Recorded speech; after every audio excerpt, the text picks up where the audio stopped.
안녕하세요. 배신의 장미입니다. 오늘의 사연 시작하겠습니다.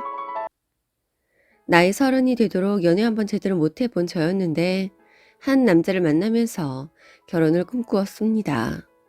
좋은 남자였고 제 삶에 담비 같은 그런 존재였죠. 아무 재미도 의미도 없이 돈만 벌고 있었던 제게 그 남자는 이런 삶도 있구나 라는 것을 알려준 참 고마운 사람이었어요. 그런데 과거형이라는 것은 여러분들도 짐작하실 수 있듯이 지금은 제 옆에 없다는 의미가 되겠죠? 우선 그 남자와의 일을 말하기 전에 저희 가족에 대해 좀 설명을 드려야 할 것 같아요. 아버지, 어머니, 그리고 남동생, 그리고 저 이렇게 총 4명입니다. 아버지는 가족이 없으세요. 흔히들 이야기하는, 네, 고아입니다.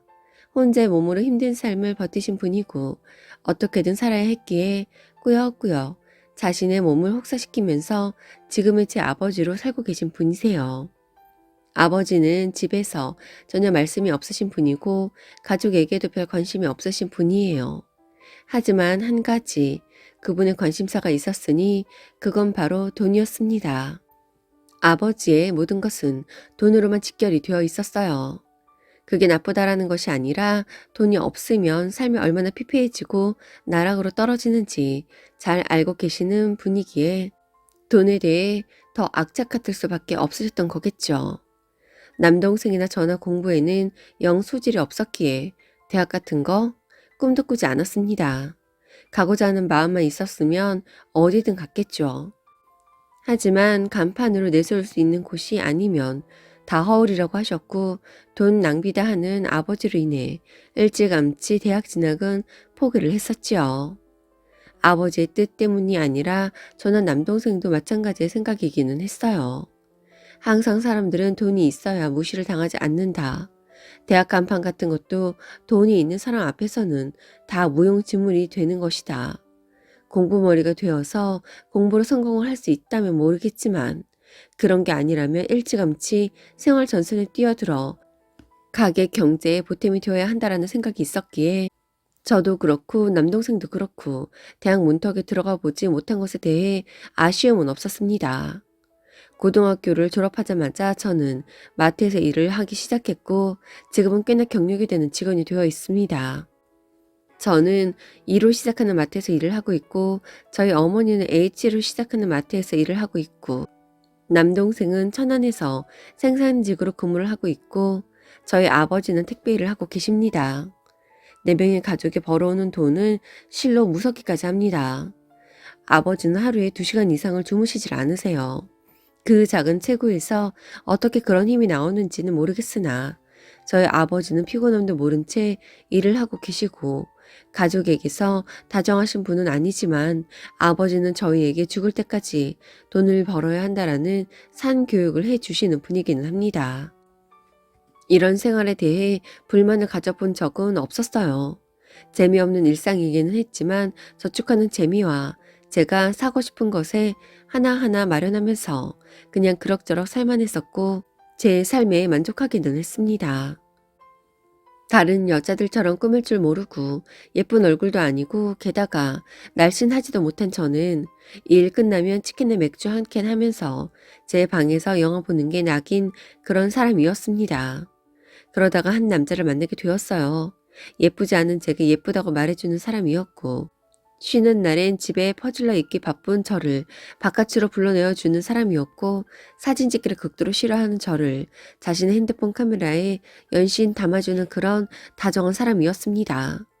첫 연애였고 여자로선 자신감이 너무 없었던 저였기에 바보같이 저는 그 남자에게 퐁당하고 빠져버렸습니다. 아마 여러분들도 상상이 가능하실 것 같아요. 뚱뚱하고 습기 없고 항상 고개만 숙이고 다니는 어쩌면 멍청해 보이기까지 해 보이는 그런 여자. 그게 바로 저런 사람이었습니다. 매사 여자로서 자신감이 없는 저였는데 저를 그렇게나 사랑해주고 예뻐해주고 부족한 것이 한둘이 아닌데 충분하다고 말해주는 남자였으니 제가 어찌 그에게 빠지지 않을 수가 있었겠습니까? 부모님도 신기할 정도라고 했고 남동생은 그 남자 눈 삔 거 아니냐고 할 정도였으니 암튼 저희 집안에서 경사나 다름없었습니다. 제가 연애를 한다는 그 자체가 말이지요. 1년쯤 지났을 때 저는 그 남자의 자취방에서 프로포즈를 받았고 당연히 냉큼 그의 프로포즈를 받아들였죠. 받아들이지 않을 이유가 없었으니까요. 이후 우리는 결혼이라는 것을 꿈꾸면서 장밋빛 같은 우리만의 나날들을 함께 그리게 되었습니다. 같이 걸어갈 그 날들을 말이죠. 원래 여자 쪽 부모님보다는 남자 쪽 부모님을 뵙는 게 순서라고 해서 우선 그의 어머니를 만나게 되었죠. 양가의 결혼 허락을 받는 그 순간을 내가 만끽하다니 정말 꿈만 같았습니다. 살도 최대한 빼보려고 노력을 했고 예쁘게 보이고 싶어서 갖은 수단을 다 떨었던 것 같아요. 하지만 살은 솔직히 못 뺐습니다. 그게 참 쉬운 일이 아니었거든요. 그래도 내 눈에 다 이뻐라고 말해준 그 남자로 인해 없는 자신감을 최대치로 끌어올렸고 그의 집을 방문한 그날 저는 모욕감과 치욕감에 떨어야만 했죠. 그리고 내가 사랑했던 그 남자를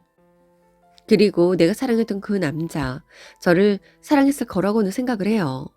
만일 나를 이용해 먹으려고 했다면 만나는 1년 동안 후딱 등 쳐먹고 날렸겠죠. 어떤 사기꾼이 1년이나 마음에 들지 않는 여자에게 공을 들이겠어요? 그는 분명 저와 결혼하길 원하기는 했지만 저를 너무도 사랑해서 저와 함께 걷고 싶어서가 아니라 이 정도 조건이면 충분하겠구나라는 마음으로 저와 결혼을 하자고 했다라는 것을 알게 되었거든요. 남자의 어머니는 말씀에 거침이 없으신 분이었습니다. 실로 대단한 입담을 가지고 계신 분이었는데 제가 사회 경험만 그리고 마트라고 하면 별의별 사람들이 다 오는 곳입니다. 그곳에서만 거진 10년이 넘는 세월을 일을 한 사람입니다. 어린 나이에 일을 시작해서 얼마나 산전수전 별별 경험을 다 했겠습니까? 뚱뚱하고 어리숙해 보이니까 일부러 제게 시비를 걸어오는 사람들. 딱 보면 숫기 없어 보이고 자신감 없어 보이니 저런 여자한테는 큰소리 치면서 조금만 주눅들게 하면 눈물 뚝뚝 흘리면서 잘못했어요. 바꿔드릴게요 할 거다 생각하면서 접근해오는 사람들, 정말 진상 손님들 하나하나 설명하면 이거 밤새도 모자랄 정도일 겁니다. 저 그런 경험하면서 이 자리까지 온 사람이에요.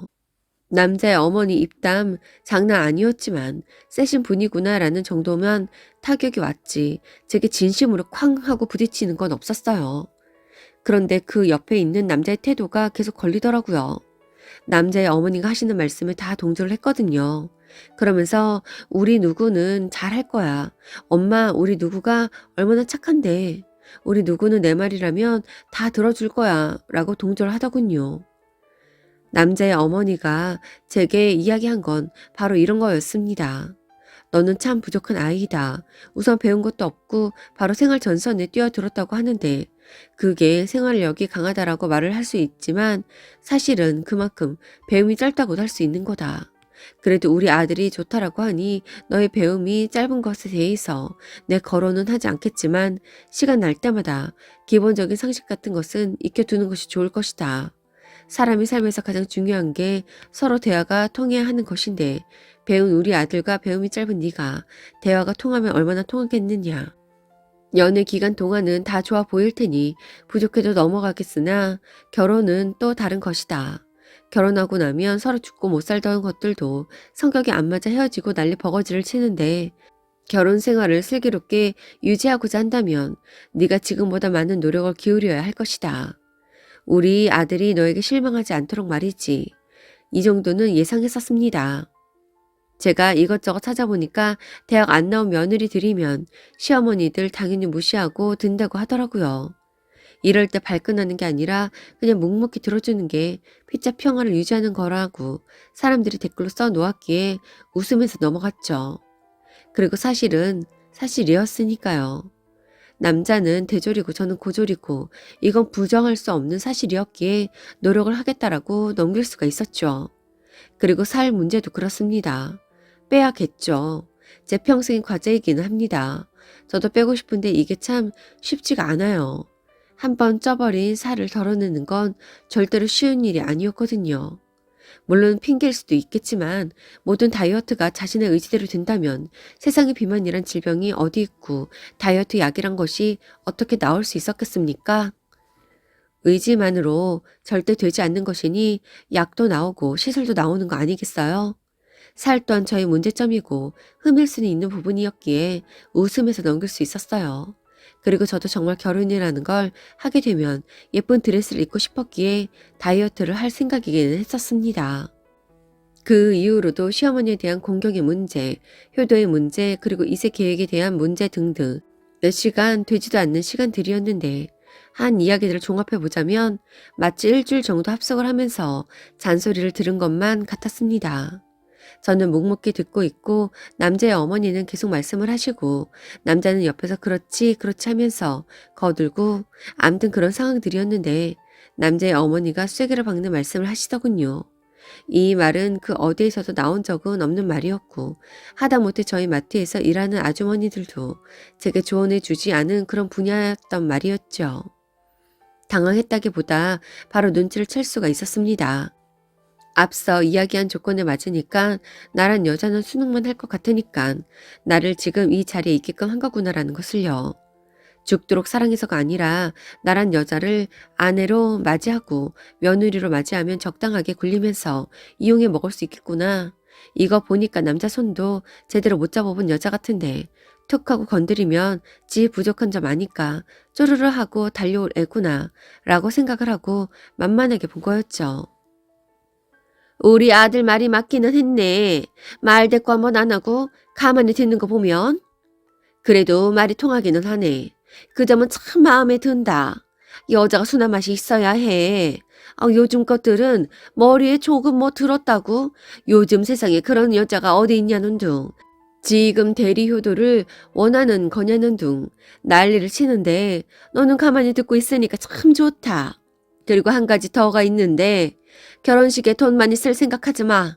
지금 경력 정도면 돈도 꽤나 모았을 텐데 그 돈은 다 네가 관리하는 거지. 니네 집안 사정 들으니까 아마 그랬을 것 같은데 그 돈 다 시집 올 때 가지고 오라는 말이야. 진정에 두고 올 생각 말고. 결혼하면 우리 집 사람 되는 건데 너도 우리 집 가게에 보탬이 되어야 하지 않겠니? 우리 집에 빚이 조금 있어. 아니 많이는 아니고 딱 200씩 10년만 지원해주면 된다. 더는 바라지도 않아. 아니면 너 그동안 모아놓은 돈을 한꺼번에 좀 줘도 되고 부족한 너지만 그리고 내 눈에도 차지 않지만 우리니까 그리고 나니까 너 며느리로 드리는 거다. 너도 그 정도는 알지? 사실 너도 우리 아들이 너 좋다고 했을 때 놀랐을 거 아니야. 저렇게 멀쩡한 사람이 왜 나같이 돼지 같은 여자를 좋아할까 하고 이쪽에서 가는 게 있으면 너도 오는 게 있어야지. 말 잘 알아듣는 애 같으니까 내가 돌려서 말 안 하는 거야. 결혼하면 200씩 빚 갚는 데 지원하고 그리고 어떤 며느리 아내가 될지는 와서 차근차근 배워가고 나는 니들 결혼 적극적으로 찬성한다. 말릴 이유가 없지. 어머 말해 뭐해. 우리 누구는 내 말이라면 다 듣는다니까? 걱정하지 말아요. 그리고 누구가 얼마나 생활력이 강한 애인데 200? 아마 300도 지원해 줄걸? 그렇지? 우리 누구야? 사람을 병신으로 알더라고요. 제 표정이 좀 그렇긴 합니다. 사람이 자신감이 없어 보이니까 남이 무시하기 딱 좋은 그런 인상이긴 하거든요. 그런데 요즘엔 그런 말이 있어요. 예쁜 애들이 성격도 더 좋다고. 못생기고 뚱뚱한 애들 성격이 더 지랄 맞다고. 제가 거기에 속하는 사람이에요. 물론 남자가 저 좋다고 했을 때 놀랐었죠. 왜 나를? 왜 나 같은 애를? 당연히 그랬죠. 그리고 그가 프로포즈를 했을 당시만 해도 왜 내게 프로포즈를 하는 걸까? 그의 집에 인사를 가자고 했을 때에도 어머 나 정말 결혼하는 거야? 라고 생각을 했었습니다. 저도 제 앞에 닥친 현실들이 믿어지지 않았었는데 한편으로는 행복한 비명을 지르고 있었지만 한편으로는 계속해서 뭔가 있는 게 아닌가 하고 의심을 하고 있었다고요. 게다가 마트의 아줌마들이 그러더라고요. 돈 많은 거 알고 접근하는 거 아니냐고. 사람 순해 보이니까 만만하게 보고 그러는 거 아니냐고. 그런 말 하면 확 물건을 집어 던지곤 했었는데 그 말이 맞았더라고요. 이래서 사람 인상이 참 중요한 거예요. 제가 너무 어리숙해 보였나 보네요. 그들 눈에는 나를 좋다는 사람 처음이어서 순종적으로 그의 말을 따랐을 뿐인데 그들도 그들의 속내를 감추고 있었던 것처럼 저 또한 제 속내를 감추고 결혼이라는 것 한번 해보자. 나도 좀 평범하게 살아보자 했었는데 결국 이런 꼴이 되어 버렸네요.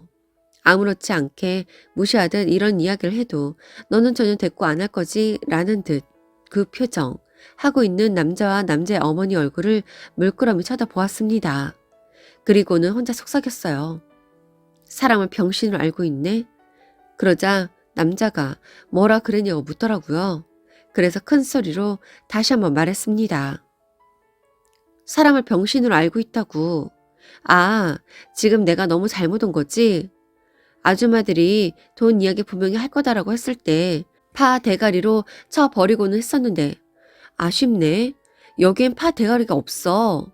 확 다 대가리들을 쳐 버리고 싶은데 10년? 10년 종살이 하라는 거네. 그래서 나랑 결혼하겠다는 거였어? 일 잘하고 돈 잘 버는 종년 하나 드리고 싶어서? 배우지 못하고 뚱뚱하다고. 게다가 성격도 좀 못난 편이라서 나 아주 성격이 뭐 같거든. 알잖아. 예쁜 애들이 성격이 좋지. 나 같은 것들은 성격이 더 뭐 같아. 내가 사온 최고 품질인 자신의 까 잡숴. 고객님도 같이요. 저는 바로 그 집을 나와버렸어요. 그리고는 동네 치킨집에 가서 시원하게 맥주를 한 잔 들이켰습니다. 맥주 들이키던 동안 어머니를 그 집 치킨집에 불러서는 결혼 깨졌다라고 말씀을 드렸어요. 자세한 설명을 하진 않았어요. 제가 너무 병신 같아서요. 다만 등신 취급을 받지 않으려고 결혼 안 한 거다라고 말씀을 드렸어요. 저는 지금 일을 하면서 열심히 다이어트 중에 있습니다. 일주일에 한 번 치킨 데이를 하고는 있는데 그것도 끊을까 생각 중이에요. 그리고 이런 사연 끝엔 공부를 시작해서 대학을 한번 가볼까 합니다. 라고 많이들 하시던데 공부에는 영 소질이 없어서 그건 할 생각이 없고 다이어트하고 제 자존감을 좀 끌어올려 좋은 강연들을 많이 찾아 듣고 있어요. 얼마나 변하게 될지는 모르겠습니다. 그리고 사람이 변한다고 한들 180도로 변하는 건 사실상 불가능하잖아요. 욕심으론 지금의 몸에서 한 20kg를 덜어내는 것이고 강의를 들으면서 저를 많이 사랑하는 법을 좀 배우고 싶을 뿐입니다. 지금의 제 삶도 매우 만족하고 있지만 그렇게 조금이라도 변하면 저를 더 많이 사랑하게 될 것 같아서요. 그리고 이번엔 정확하게 다시 알았습니다. 남들이 나를 어떻게 보는지 내 모습이 남들에게 어떻게 비춰지는지를요. 만만하게 무시해도 되는 그런 사람으로 보여지는 것이 아니라 적어도 같은 급의 사람으로 보여지게끔 나를 좋은 변화를 시켜야겠구나라는 것을 절실히 깨닫게 되었거든요. 댓글로 저를 많이 채찍질해 주세요. 지금의 마음이 무너질 때마다 이곳에 와서 여러분들이 남긴 댓글 보면서 다시 저의 마음을 다잡고 싶거든요. 열심히 한번 해보겠습니다. 무시당하지 않는 그런 사람으로 한번 거듭나 보겠습니다. 오늘도 함께 해주셔서 감사합니다. 지금까지 배신의 장미였습니다.